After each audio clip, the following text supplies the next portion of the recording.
विद्यार्थियों, भारतीय शासन और राज्य व्यवस्था के अंतर्गत अनुच्छेद 370 के बारे में हम अध्ययन कर रहे थे।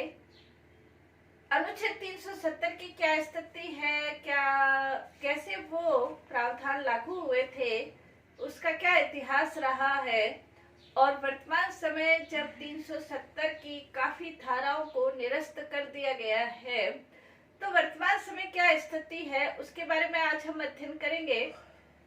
370 की जो पृष्ठभूमि है, इतिहास है, उसका हम अध्ययन पूर्व की क्लास में कर चुके हैं। अब उसके बाद की जो स्थिति है उसका हम अध्ययन करेंगे। 370 से पहले भी 370 के अंतर्गत अनेक प्रकार के संशोधन किए गए थे समय समय पर। वो क्या संशोधन थे उसके ऊपर यदि हम एक नजर डालें तो जैसे 1954 के अंतर्गत चुंगी केंद्रीय आबकारी, नागरिक उड्डयन, डाकघर विभाग से संबंधित जो कानून है वो भी जम्मू कश्मीर के ऊपर लागू होते थे। ये संशोधन किया गया था। 1958 के अंतर्गत आईपीएस और आईएएस जैसी जो सेवाएं हैं, अखिल भारतीय सेवाएं हैं, उनकी नियुक्ति भी जम्मू कश्मीर के अंतर्गत की गई थी। सीएजी की को भी नियंत्रक महालेखा परीक्षक, कंट्रोल ऑफ जनरल ऑडिट, इसकी भी नियुक्ति, उसके प्रावधान भी जम्मू कश्मीर में लागू होने शुरू हुए थे 1958 के अंतर्गत। 1958 के अंतर्गत भारतीय जनगणना से संबंधित प्रावधानों को लागू करने से संबंधित संशोधन हुआ। 1960 के अंतर्गत सर्वोच्च न्यायालय को यह अधिकार दिया गया कि वो जम्मू कश्मीर राज्य से संबंधित भी अपीलीय क्षेत्राधिकार बढ़ गया, यानी कि सर्वोच्च न्यायालय का अपीलीय क्षेत्राधिकार 1960 में जम्मू कश्मीर तक भी बढ़ गया था। इससे संबंधित संशोधन किए गए थे। 1964 के अंतर्गत 356 जो कि राष्ट्रपति शासन से संबंधित है, संवैधानिक जब स्थिति या संविधान के अनुसार शासन नहीं चल रहा, राष्ट्रपति शासन लागू होता है, 356, 357 उसको लागू करने से संबंधित संशोधन भी किए गए थे 1964 में। 1965 के अंतर्गत श्रमिकों से संबंधित, श्रमिक कल्याण से संबंधित, श्रमिकों के कानून से संबंधित, श्रमिक संस्थाओं से संबंधित संशोधन भी 1964 में लागू हुए थे। इसी प्रकार 1966 के अंतर्गत मुख्यमंत्री और राज्यपाल, पहले प्रधानमंत्री शब्द और सदरे रियासत, इन शब्दों का प्रयोग होता था। अब प्रधानमंत्री की जगह मुख्यमंत्री और सदरे रियासत की जगह राज्यपाल शब्दों का प्रयोग किया जाने लगा और यह संशोधन 1966 के अंतर्गत हुआ। पहले जैसे सदरे रियासत यानी कि राज्यपाल की नियुक्ति विधानसभा के द्वारा, वहां की विधानसभा के द्वारा होती थी, लेकिन अब इसमें संशोधन कर दिया गया, राष्ट्रपति के द्वारा नियुक्ति होती है। इसके बाद 1968 के अंतर्गत चुनाव से संबंधित चुनाव आयोग का कार्य भी जम्मू कश्मीर के अंतर्गत विस्तारित हो गया था। इससे संबंधित संशोधन हुए। 1971 के अंतर्गत उच्च न्यायालय को अनुच्छेद 226 से संबंधित अधिकार दिए गए। 1986 के अंतर्गत 249 अनुच्छेद 249, जिसके अंतर्गत राज्यसभा अपने 2/3 बहुमत से प्रस्ताव पारित करती है तो किसी विषय पर केंद्रीय सरकार को कानून बनाने का जो अधिकार मिलता है उसका विस्तार भी किया गया था। यानी कि समय समय पर अनुच्छेद 370 के अंतर्गत संशोधन किए गए और धीरे धीरे ये कोशिश की गई कि जम्मू कश्मीर को भारतीय संघ में शामिल किया जाए। भारतीय संघ में तो शामिल था ही, हरि सिंह ने विलय पत्र के द्वारा भारतीय संघ में वो शामिल है, लेकिन जो विशेष दर्जा है उस स्थिति को वो थोड़ा कम किया जाए, विशेषता को, जो विशेष अधिकार उसका है वो कम किए जाए। ये समय समय पर कोशिश की गई। इसके अलावा जब से ये संविधान, जब से ये कह सकते हैं धारा लागू हुई 370, उस समय से ही इसके संबंध में विरोध की स्थिति तो थी। अंबेडकर तो शुरू से ही 370 के विरुद्ध थे। 1964 में प्रकाशवीर शास्त्री ने भी इस संबंध में एक याचिका दायर की थी जिसके अंतर्गत 370 को हटाने से संबंधित था। श्यामा प्रसाद मुखर्जी ने भी इसके विरुद्ध आंदोलन किया था और वो ये चाहते थे कि अगर इस प्रकार की स्थिति रही तो भारत टुकड़ों टुकड़ों में बंट जाएगा। हालांकि उनकी विशेष परिस्थितियों में मृत्यु भी हो गई थी, लेकिन आज की जो स्थिति है वो स्थिति 5 अगस्त 2019 को भारतीय संसद के द्वारा जम्मू कश्मीर पुनर्गठन अधिनियम पारित किया गया, जिसके अंतर्गत गृह मंत्री अमित शाह ने जम्मू कश्मीर राज्य के अंतर्गत 370 से संबंधित जो सारे प्रतिबंध थे वो सब हटा दिए गए। हालांकि 370 का फर्स्ट जो धारा है, जिसके अंतर्गत जम्मू कश्मीर भारत का अभिन्न अंग है और भारतीय संसद को जम्मू कश्मीर से संबंधित जो कानून बनाने का अधिकार है वो प्रावधान अब भी लागू है, लेकिन जो अन्य प्रतिबंध थे, अन्य व्यवस्थाएं थी जो कि भारतीय संघ से जम्मू कश्मीर को थोड़ा अलग करती थी, वो सब धाराएं 5 अगस्त 2019 से निरस्त कर दी गई। अब क्या स्थिति और पहले की क्या स्थिति है अनुच्छेद 370 के अंतर्गत, उसके बारे में जैसे यदि हम तुलना करें तो इन दोनों स्थिति है क्या स्थिति है उसके बारे में जैसे हम अध्ययन करेंगे, तो उससे पहले 5 अगस्त से पहले जो स्थिति थी उसके अंतर्गत जम्मू कश्मीर के अंतर्गत अन्य कोई भारतीय नागरिक संपत्ति नहीं खरीद सकता था और जम्मू कश्मीर के नागरिक संपत्ति कहीं भी खरीद सकते थे। संपत्ति जम्मू कश्मीर के अंतर्गत संपत्ति वहां के जो स्थायी नागरिक है और स्थायी नागरिकों की जो परिभाषा है वो जम्मू कश्मीर के संविधान के अनुसार उन्होंने अपनी निर्धारित कर रखी थी कि किन को स्थायी नागरिक माना जाए और किन्हें स्थायी नागरिक नहीं माना जाए। इस संबंध में बहुत ज्यादा भेदभाव की स्थिति भी देखने को मिलती थी, लेकिन अब इस प्रकार का सभी प्रकार का भेदभाव खत्म हो गया है। जम्मू कश्मीर के अंतर्गत जम्मू कश्मीर के नागरिक भी कहीं भी संपत्ति खरीद सकते हैं और भारतीय नागरिक भी जम्मू कश्मीर के अंतर्गत संपत्ति खरीद सकते हैं। स्थायी नागरिकता वाला जो प्रावधान है वो अब खत्म हो चुका है। नागरिकता के संबंध में भी जम्मू कश्मीर के जो नागरिक थे वो दोहरी नागरिकता का प्रयोग करते थे, एक जम्मू कश्मीर की नागरिकता और एक भारतीय नागरिकता।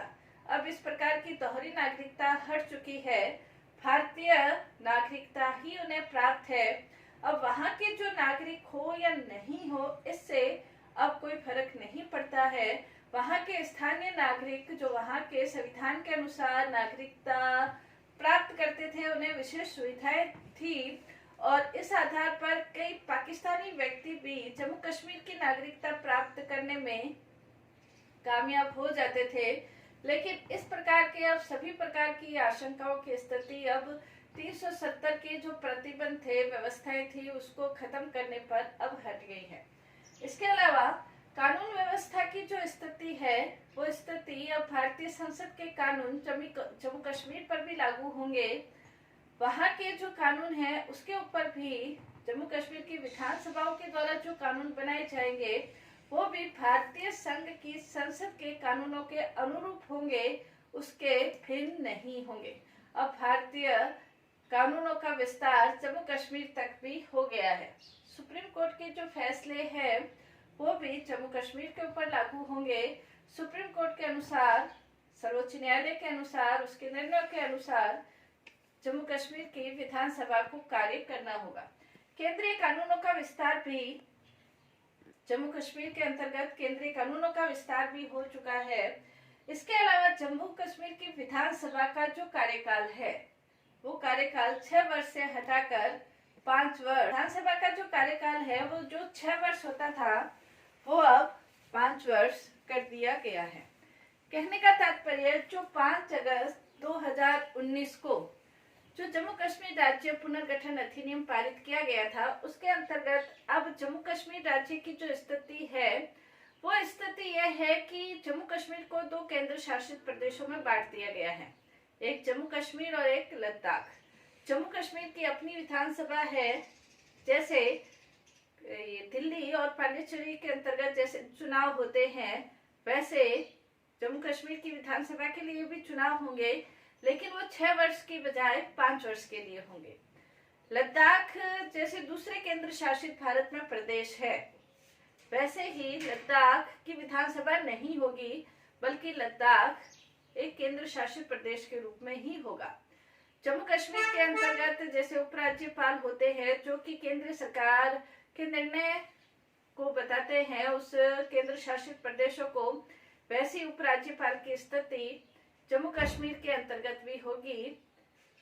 जैसे वर्तमान समय सत्येंद्र मलिक जैसे है उपराज्यपाल, वैसे जम्मू कश्मीर की विधानसभा का चुनाव होने के बाद भी राज्यपाल उपराज्यपाल की नियुक्ति वहां पर, उपराज्यपाल की नियुक्ति वहां पर होगी, क्योंकि वो केंद्र शासित प्रदेश है। लद्दाख में विधानसभा नहीं होगी। इसका उत्तर देते हुए गृह मंत्री अमित शाह ने ये कहा था कि लद्दाख के लोगों की काफी समय से मांग रही है कि उन्हें विकास की धारा से अलग रखा गया है। अब जब केंद्र शासित प्रदेश अलग से, जम्मू कश्मीर से अलग से बन गया है, तो लद्दाख के अंतर्गत भी विकास की संभावनाएं बढ़ जाएगी। अब जो स्थिति है, भारतीय दंड संहिता की जो धाराएं हैं वो भी उसके ऊपर लागू होगी। संविधान सभा, जो जम्मू कश्मीर की विधानसभा था, उसे संविधान सभा कहा गया। संविधान सभा इसलिए कहा गया क्योंकि संवैधानिक रूप से निर्णय भी वो विधानसभा के द्वारा लिए जाते थे, इसलिए उसे संविधान सभा कहा जाता था। तो संविधान सभा की स्थिति की जगह विधानसभा कहा जाने लगा है।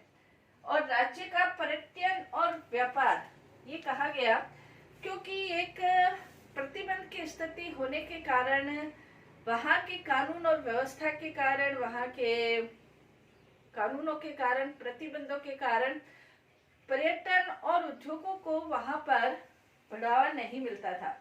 अब स्थिति ये है कि वहां पर पर्यटन और उद्योगों को बढ़ावा मिलेगा। लोग वहां पर होटल बना सकते हैं, पर्यटन स्थल का निर्माण कर सकते हैं और उद्योग लगा सकते हैं। उद्योग लगाने से वहां पर आतंकवादी जो गतिविधियां हैं उसके ऊपर भी नियंत्रण, प्रतिबंध लगेगा। इस प्रकार की स्थिति, यानी कि राज्य का जो व्यापार है, जो आर्थिक व्यवस्था है, उसमें सुधार होने की काफी संभावना है। इसके अलावा राज्य की जो नौकरशाही है उसके ऊपर भी केंद्र का नियंत्रण बनेगा, क्योंकि अब जम्मू कश्मीर की स्थिति अन्य किसी दूसरे राज्यों से अलग या विशेष स्थिति नहीं है, इसलिए वहां पर जो नौकरशाही है उसके ऊपर उपराज्यपाल के माध्यम से केंद्र सरकार का नियंत्रण रहेगा। जम्मू कश्मीर का अलग झंडा नहीं होगा। ये स्थिति थी कि जम्मू कश्मीर का अपना एक अलग झंडा था और भारतीय झंडे का यदि अपमान होता था तो वहां पर वो अपराध की श्रेणी में नहीं आता था। अब भारतीय झंडे का भी सम्मान करना आवश्यक है। यानी कि अब जो स्थिति है, जम्मू कश्मीर के अंतर्गत 2 प्रकार के विधान, 2 प्रकार के संविधान, 2 प्रकार के पद, दोहरी नागरिकता, ये सब जो दोहरापन है वो सब खत्म हो चुका है और अब जम्मू कश्मीर भी भारतीय संघ का एक राज्य है। पहले भी अभिन्न राज्य था, लेकिन वो विशेष अधिकार देकर उसको विशेष राज्य बनाकर उसे विशेष सुविधाएं प्रदान की, जिसे वो भारत से अलग थलग महसूस होता था। लेकिन अब ऐसी स्थिति नहीं है। आपातकाल की जो व्यवस्थाएं हैं, चाहे वो वित्तीय आपात हो, चाहे वो राष्ट्रपति शासन हो, चाहे विद्रोह की स्थिति, अशांति की स्थिति, युद्ध की स्थिति हो, ये जो आपातकाल की व्यवस्थाएं हैं, ये आपातकाल की व्यवस्थाएं अब जम्मू कश्मीर के ऊपर भी लागू होगी। अल्पसंख्यकों के आरक्षण की कोई व्यवस्थाएं नहीं थी, लेकिन 370 के प्रतिबंध हटने के बाद अब इसकी ये भी आरक्षण, अल्पसंख्यकों की सुरक्षा की व्यवस्थाएं लागू होगी। आरटीआई की जो व्यवस्थाएं हैं, पहले आरटीआई से संबंधित किसी भी प्रकार की व्यवस्था जम्मू कश्मीर में नहीं थी। यानी कि जो सूचना का अधिकार है वो जम्मू कश्मीर में लागू नहीं था, लेकिन अब आरटीआई की व्यवस्थाएं भी इसके अंतर्गत लागू हो चुकी है। जम्मू कश्मीर के अंतर्गत जो विभिन्न प्रकार के विशेषाधिकारों की स्थिति थी, वो सारे विशेषाधिकार अब समाप्त हो चुके हैं। कहने का तात्पर्य यह है कि 5 अगस्त 2019 को जब केंद्रीय सरकार के द्वारा जम्मू कश्मीर राज्य पुनर्गठन अधिनियम पारित किया गया था, तो 370 से संबंधित वो धाराएं प्रतिबंध निरस्त कर दिए गए हैं, जिसमें जम्मू कश्मीर राज्य की जो विशेष राज्य के आड़ में जम्मू कश्मीर राज्य भारत से थोड़ा अलग थलग रहता था, उन सारे प्रावधानों को, उन सारी स्थितियों को अब खत्म हो गया है। जम्मू कश्मीर, हालांकि भारत के अंतर्गत और भी राज्य हैं जिन्हें विशेष राज्य का दर्जा दिया गया है, लेकिन ये सभी व्यवस्थाएं भारतीय संघ के अंतर्गत, केंद्रीय सरकार के अंतर्गत नियंत्रण में रहते हुए ही है। और यही स्थिति आज जम्मू कश्मीर राज्य की भी हो गई है। तो इसके अनुच्छेद 370 हटने के बाद जम्मू कश्मीर राज्य की क्या स्थिति है, या कह सकते हैं अनुच्छेद 370 के प्रतिबंध हटने के बाद क्या स्थिति है, उसके बारे में आज हमने अध्ययन किया। धन्यवाद।